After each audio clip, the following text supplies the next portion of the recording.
Hello everyone, welcome back to my channel, Close Reading Classic Literature with me, Dr. Octavia Cox. Remember, if you like my videos, then do subscribe to my channel and press the like button. Today I'm going to be looking at a passage from Austen's masterpiece, absolute masterpiece of a novel, Emma. It displays Austen's craft and technical writing brilliance, but also her playfulness with form and how Austen used, in all sorts of innovative ways, prose narrative form to show and represent and really embody her characters. In particular, I'm going to be looking at the literary technique of stream of consciousness, and don't worry, I'm going to explain a little bit more what that is later. In particular today, I want to talk to you about the wonderfully awful Mrs Elton, who is a fabulously hideous character. I want to think about how Austen depicts her character. So the humorous awfulness, it's kind of almost a grotesqueness, but also the realistic awfulness of Mrs Elton, and how in the passage Austen plays with and innovates technique, and how she thinks about, how she works through ideas of the representation of reality through the written word, which is of course artifice. So that kind of duality that writers of modernism, Woolf for example, who I'll also go on to look at, was really interested in, the how you display apparent reality through this form of artifice, the written word. And I want to think about how Austen planted seeds that later writers, such as modernist writers like Virginia Woolf, would grow on and expand and develop. Virginia Woolf observed, I think very perceptively and illuminatingly in January 1924, and this is from the New Republic, a journal of opinion, that of all great writers, she, so Jane Austen, is the most difficult to catch in the act of greatness.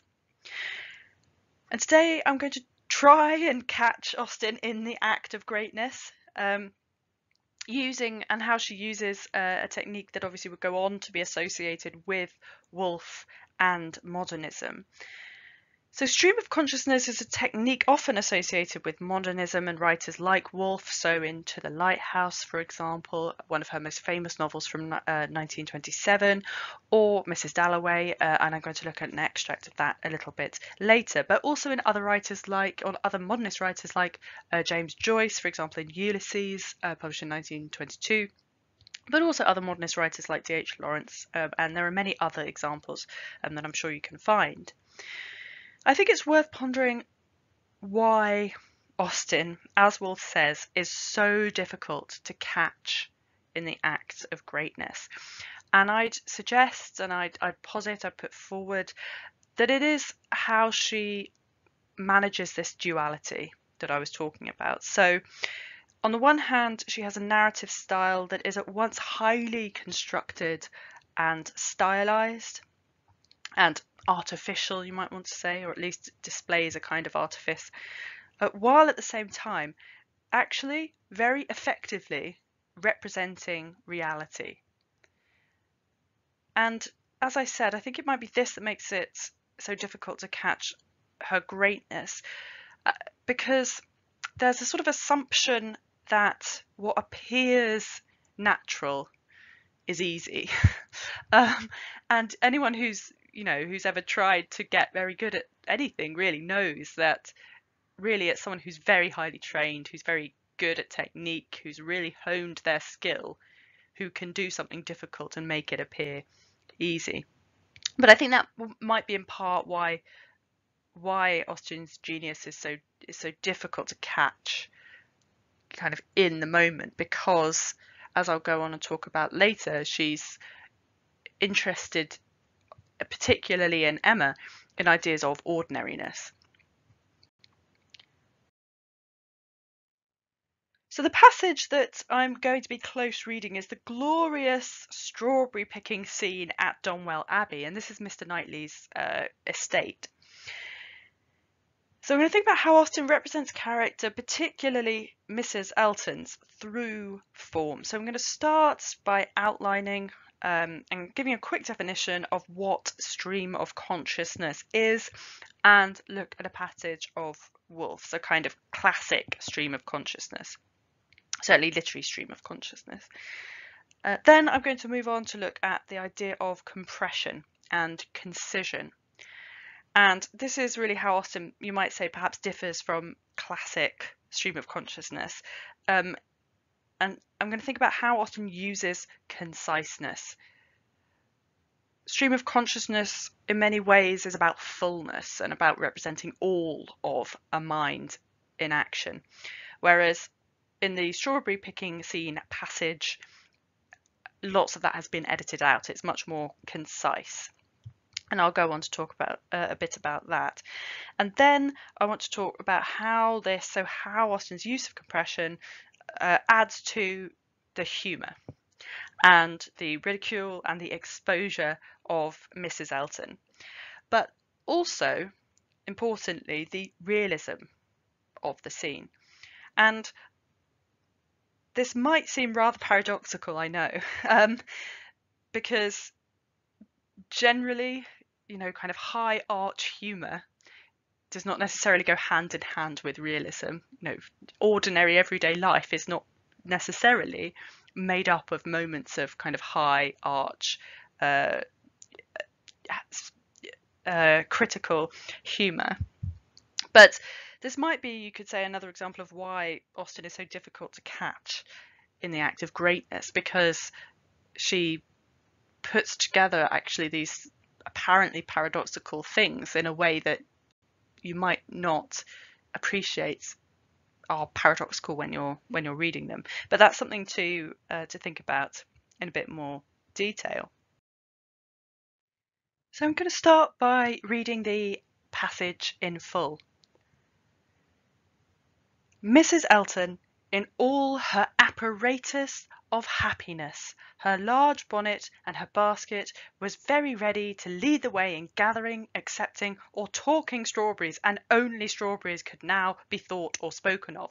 And I absolutely love that phrase, apparatus of happiness. Is there a better phrase that beautifully captures that very kind of person who has all their stuff ready when they go off to do something, and they're very pleased about having all the stuff to do it, and the kind of appearance and the show of happiness. And then it goes on, the passage, to into Mrs. Elton's own mind. The best fruit in England, everybody's favourite, always wholesome. These the finest beds and finest sorts, delightful to gather for oneself, the only way of really enjoying them. Morning, decidedly the best time. Never tired, every sort good. Hautboy infinitely superior, no comparison. The others hardly eatable. Hautboys very scarce, chili preferred. Whitewood, finest flavour of all. So hautboys, chili and whitewood, they're all varieties of strawberries. Price of strawberries in London. Abundance about Bristol. Maple Grove. So Maple Grove is the home of the Sucklings, who, so Mrs. Elton's sister and her very wealthy brother-in-law. Mrs. Elton is always shoehorning in Maple Grove whenever she can, as she's done here. So abundance about Bristol. Maple Grove. Cultivation. Beds. When to be renewed. Gardeners thinking exactly different. No general rule. Gardeners never to be put out of their way. Delicious fruit, only too rich to be eaten much of. Inferior to cherries. Currants more refreshing. Only objection to gathering strawberries is stooping. Glaring sun. Tired to death. Could bear it no longer. Must go and sit in the shade.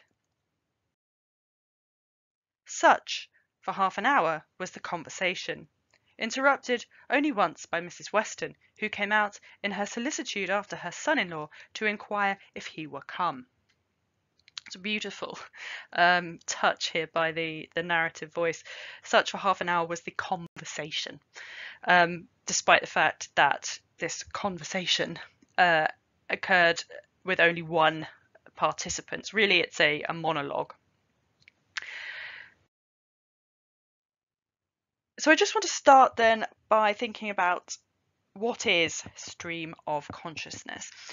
Stream of consciousness is nowadays a familiar and common literary technique where the author attempts to convey sort of all the contents of a character's mind. So their sense perceptions, their thoughts, their memories, their feelings, their intuitions, and so on.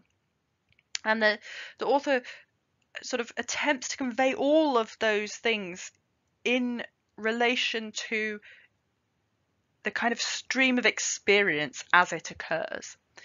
So we might think of this as a kind of fictional present. So you're accessing a character's mind kind of here and now as their thoughts rise up in their brain and as they move off from their brain.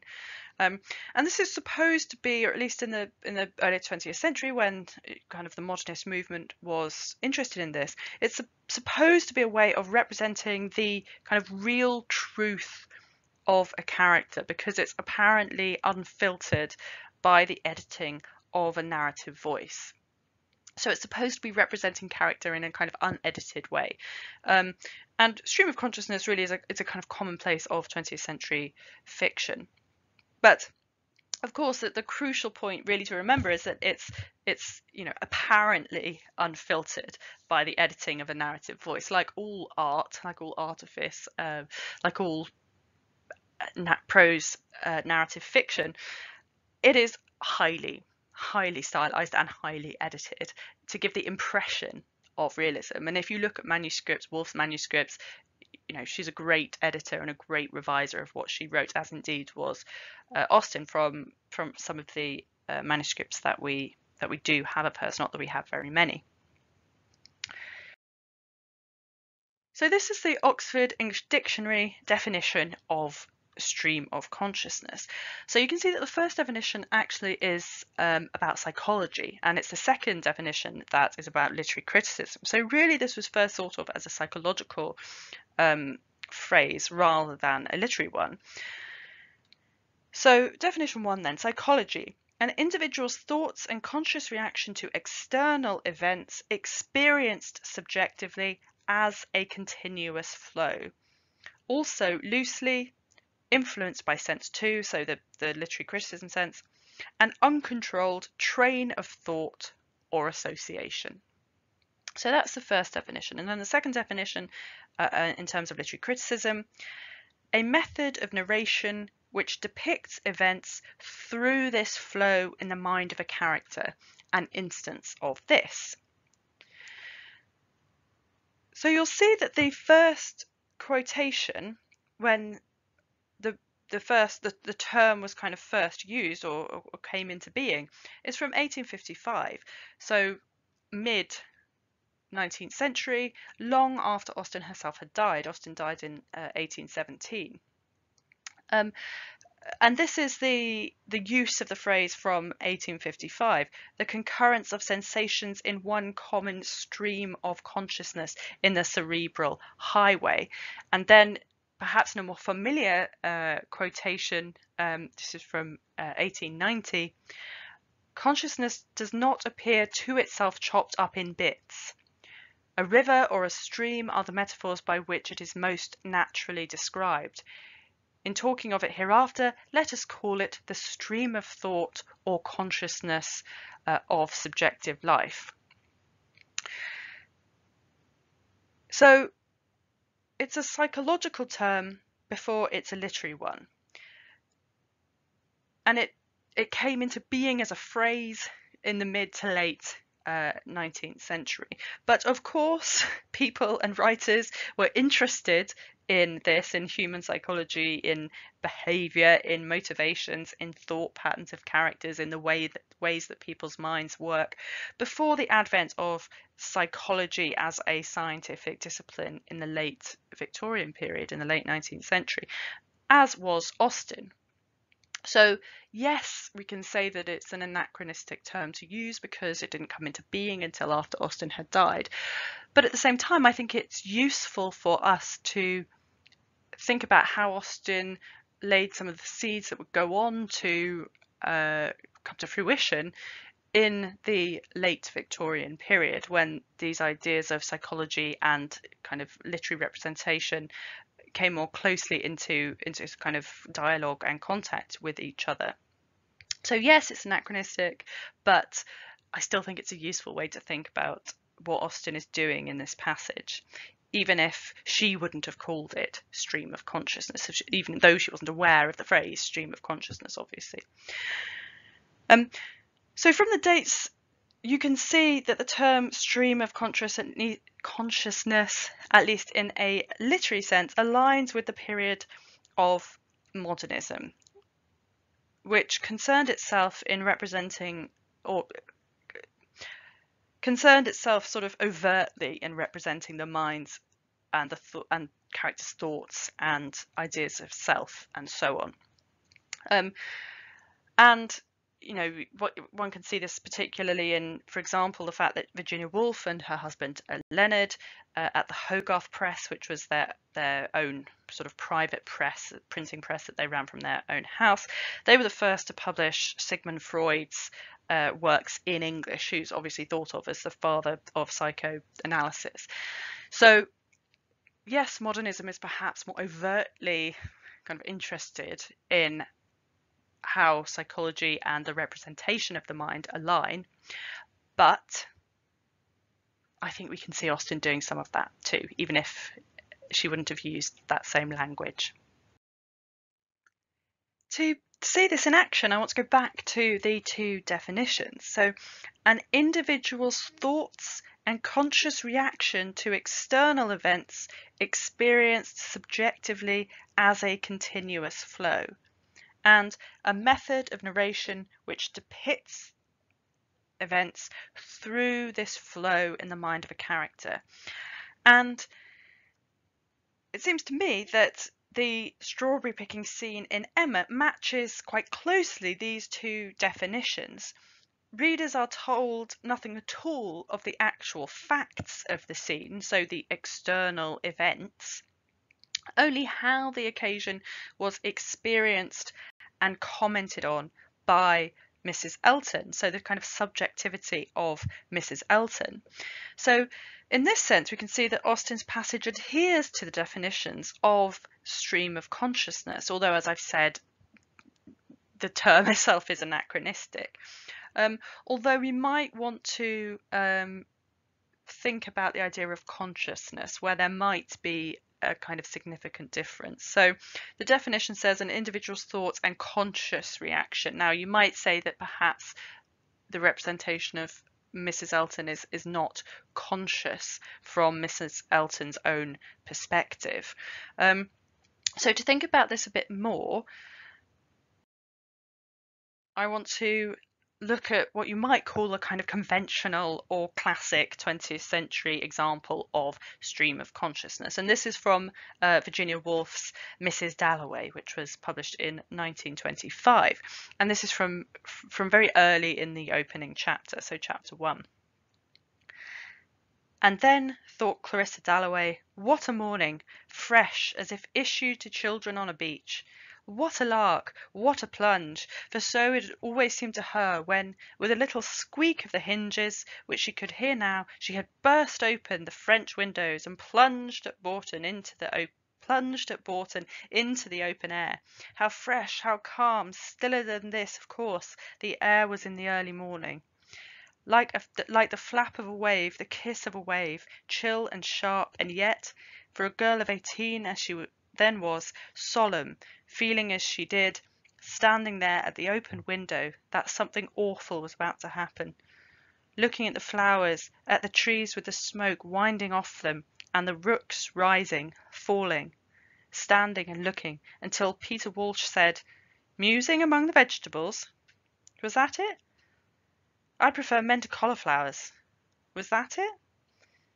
He must have said it at breakfast one morning when she had gone out onto the terrace. Peter Walsh. He would be back from India one of these days, June or July, she forgot which, for his letters were awfully dull, and it was his sayings one remembered. His eyes, his pocket knife, his smile, his grumpiness, and when millions of things had utterly vanished. How strange it was, a few sayings like this about cabbages. So you can see that this is kind of classic stream of consciousness because it depicts a mind in action. So this is Clarissa Dalloway musing to herself, asking herself questions as thoughts come up into her brain and reflecting on her memories and so on. So we as readers have a full and complete, apparently unedited, access to Mrs. Dalloway's mind. So compare Woolf's passage to Austen's. There are obvious differences which I alluded to earlier. So Woolf's passage is internal. It's to do with kind of Mrs. Dalloway's thinking, whereas Austen's is external. It's to do with Mrs. Elton's speaking.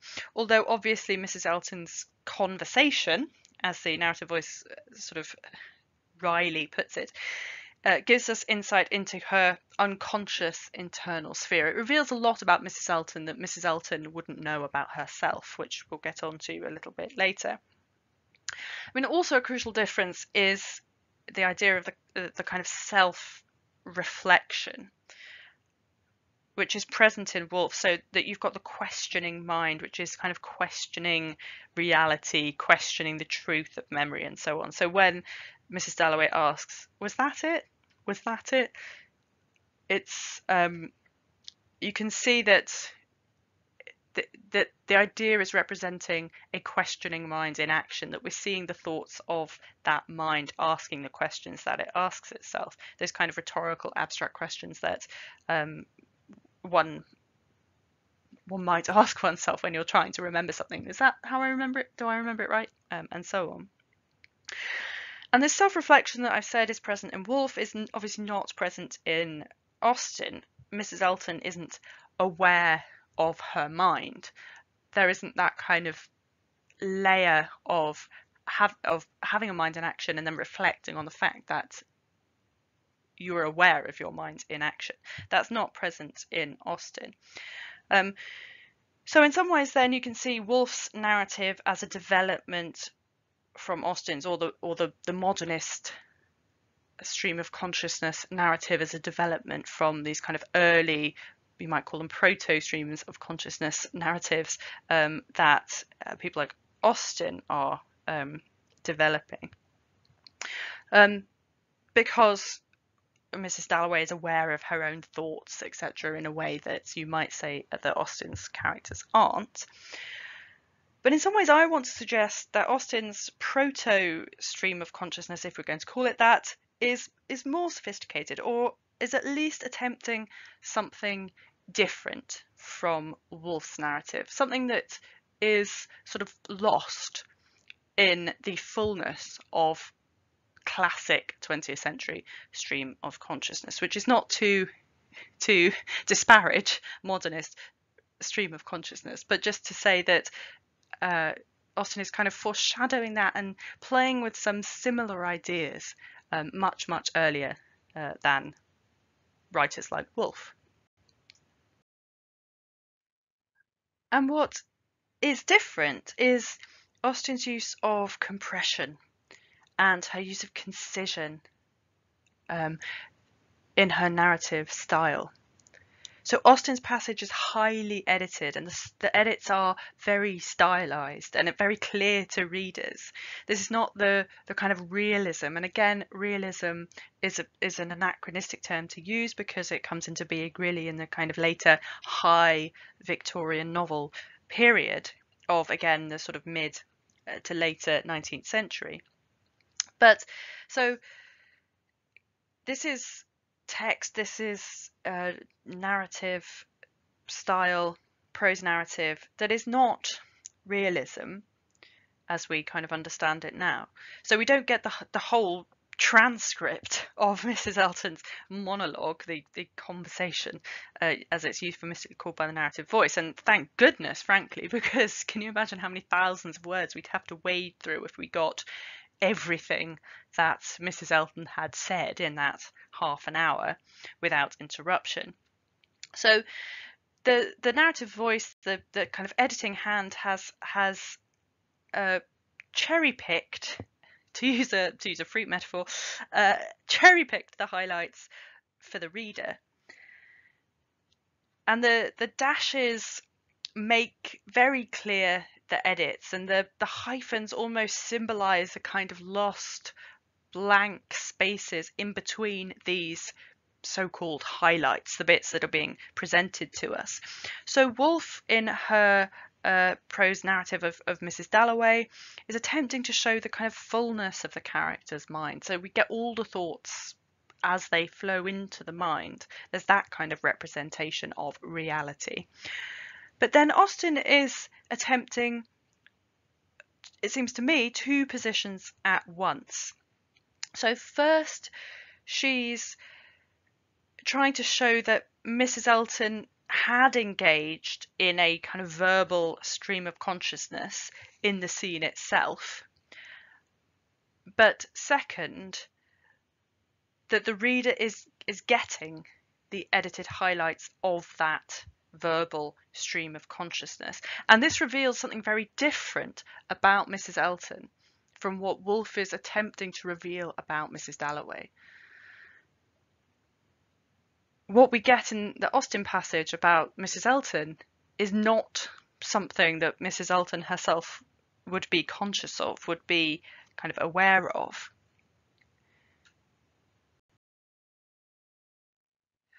So I want to think now about how this compression and concision kind of goes into and bleeds into the humour and the realism that Austen's showing us in this passage. So what does Austen's compression of Mrs Elton's outpouring, her stream of consciousness, the concision of her writing style, allow Austen to achieve in terms of representing that character, in terms of representing Mrs Elton? So first, I'm going to look at the humour. So the condensing of Mrs Elton's outpouring of thoughts really exposes her ridiculousness in a way that Mrs Elton herself is not aware of. So it does this because it puts into greater juxtaposition her contradictions. So she can say that strawberries are the best fruit in England and they're everybody's favourite and they're always wholesome. And then, of course, this would take place over a whole half-an-hour conversation, but for us readers, a few words later, she's already saying that they're too rich to be eaten much of, that they're actually inferior to cherries, and that currants are more refreshing. So she's already contradicted herself. And to us, this contradiction is sort of ludicrously short, even if in reality that kind of progression would have taken much longer. And that's true in the whole passage. So these are the finest beds and finest sorts, but at the same time Mr Knightley is growing others that are hardly eatable, that hautboys infinitely superior, and then that white wood has the finest flavour of all, and so on. And then I really like this one, that Mrs Elton sort of proclaims with her apparatus of happiness that it's delightful to gather strawberries for oneself and it's the only way of really enjoying them. But then, not that much later, that, you know, you mustn't put the gardeners out of their way when they're collecting the strawberries. So she's gone from kind of collecting them herself to ordering the gardeners to cultivate these strawberries for her. And then, I mean, even sort of more brutally ludicrous, never tired, tired to death. And the you know, the kind of over the top language of tired to death when all she's had to do is gather a few strawberries, particularly because she also says that gardeners mustn't be put out of their way. So she is tired to death after a few a few minutes of strawberry picking, and these gardeners are obviously not allowed to be tired to death. So, you know, we can see her her nonsense really is exposed by the concision and made ludicrous and funny because of it. She's rendered virtually kind of incoherent, and you can't listen to anything she says because she's saying this one minute and then she's contradicting herself the next minute. So in this concision, in this compression, the kind of intermediate reasoning has been removed. This is a very unsympathetic narrative voice. And that's in part what makes it so funny, because it's so absurd that the reasoning and the justification has been eliminated. So you're just left with the kind of bald contradictory statements that have been put very much in direct kind of juxtaposition, in direct contrast with each other. And if this were a more sympathetic narrative voice, this might be represented very differently. I'm sure many of us have sort of marched out on doing something, saying, oh, this is going to be wonderful and this is going to be lovely, and then half an hour later you're saying, oh, actually this is a bit much now, or whatever.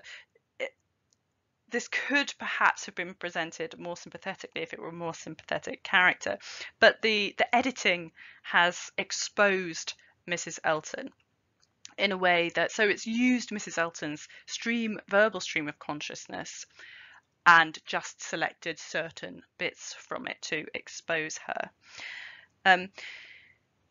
So there's a more kind of arch, more pointed and really external humour than there is in Woolf's passage, where there's a kind of gentle humour. There's the humour of Mrs Dalloway's own mind and the kind of absurd remembrances about cabbages.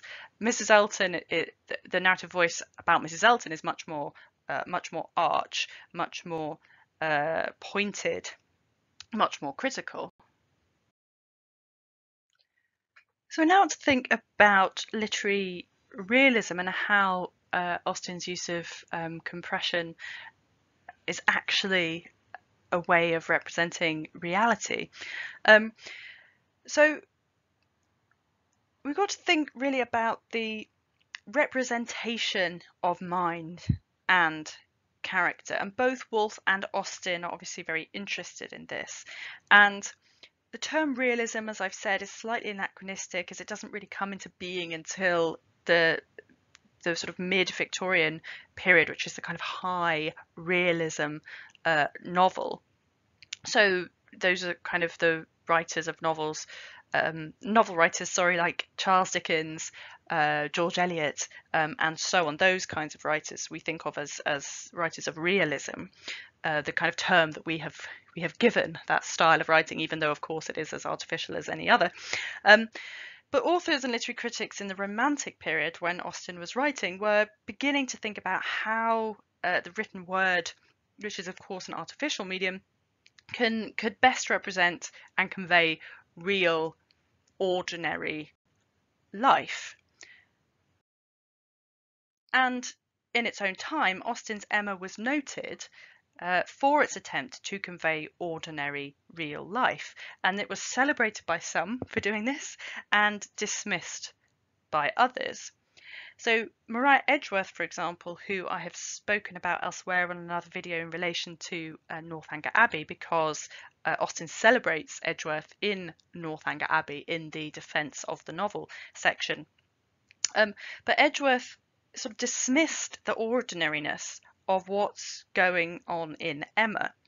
So Austen, because she admired Edgeworth so much, had even sent Edgeworth a complimentary copy of Emma when it was published, but Edgeworth had actually given it up after only reading one volume, which is a bit embarrassing, although I don't think Austen herself ever found this out.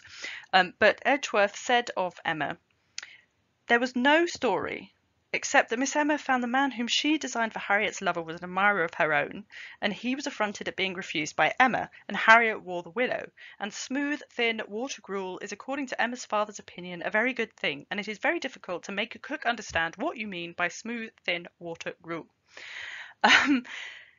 What I think is revealing in this passage is the opening few words. There was no story. So for Edgeworth, and Edgeworth was one of the premier novelists of her period, and as I've said, someone who Austen greatly admired. But for Edgeworth, novels should have a conspicuous story, a plot. That is a kind of point of a novel. What Edgeworth didn't kind of understand that Austen was attempting in Emma was an examination of everyday ordinariness in characters, but also kind of in life, that, you know,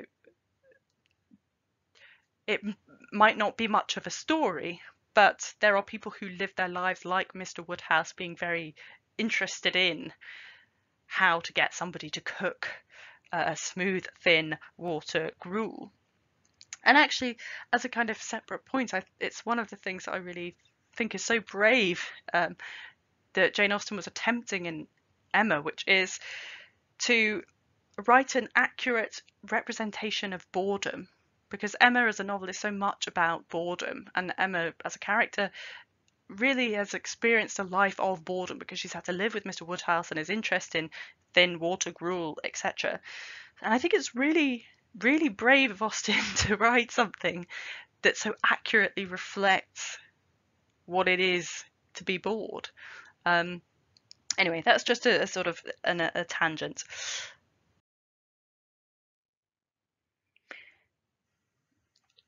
So Austen's aim to focus on representing ordinary life was criticised by some, as I've said, like Edgeworth, but also celebrated by others. So we might think of Walter Scott in particular. And Walter Scott was, if Edgeworth was one of the preeminent novelists, Scott was really, really the preeminent novelist of the Romantic period when Austen was writing.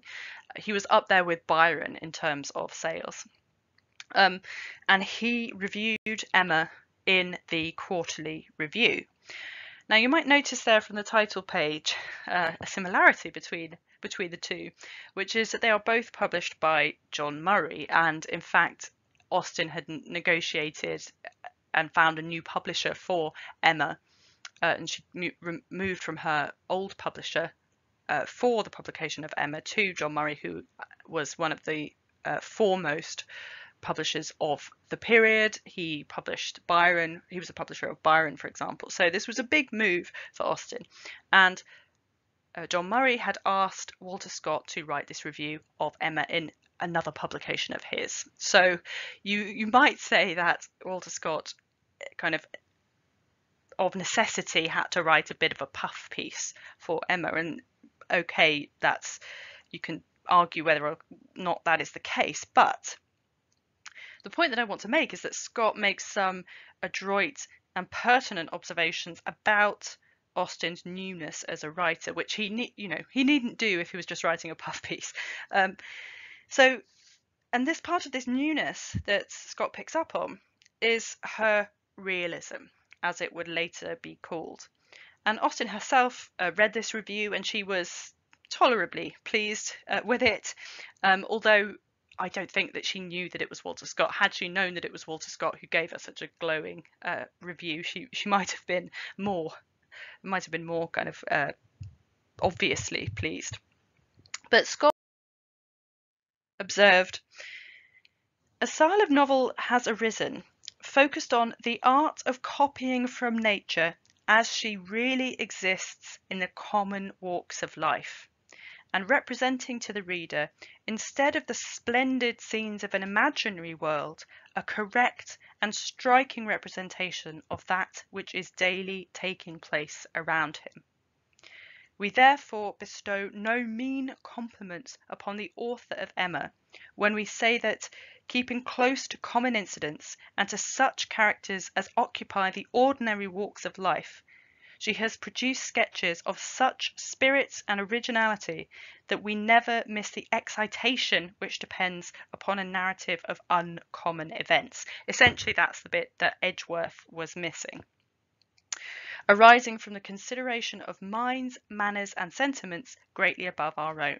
In this class, she, Austen, stands almost alone. So there's one of the premier novel writers of the period, Walter Scott, saying that Austen stands alone as a writer of the ordinary, and furthermore representing the ordinary.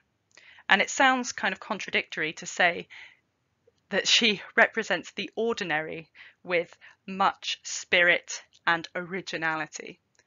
But I think that's an important kind of apparent paradox to keep in mind. Ordinariness on the one hand and originality on the other. Because it seems to me that's exactly what Austen achieves in this strawberry picking passage. Kind of originality and ordinariness.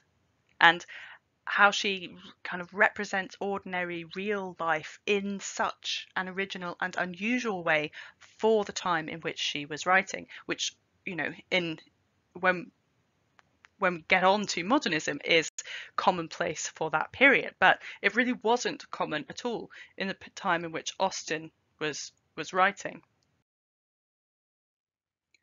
So Edgeworth and Scott both pick up the realism of the content and the subject matter of Emma, of the novel. But I want to suggest that Austen is also interested in a kind of literary realism. So not just what is depicted, but how it's depicted. So I want to suggest that the strawberry picking passage is a kind of example of realism, not the realism of the Victorian period in terms of the using the term as it comes to be understood later, but that it's realism in terms of representing a realistic or an accurate scene for those who had to suffer Mrs Elton's conversation, who had to suffer her verbal stream of consciousness for half an hour. And I think it does this in two ways. So first, that this is a far more realistic, accurate recounting than having a full transcript of the whole monologue would be.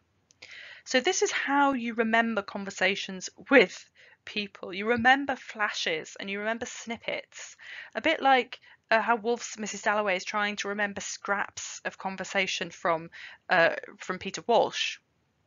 So you remember the kind of effects of a conversation rather than the words themselves. So you remember the impression that a conversation had on you far more than you remember everything that was said. And in this sense, I think that is a kind of realistic way of presenting an event that happened in the past, that you have these kind of flashes of what your memory has kind of retained.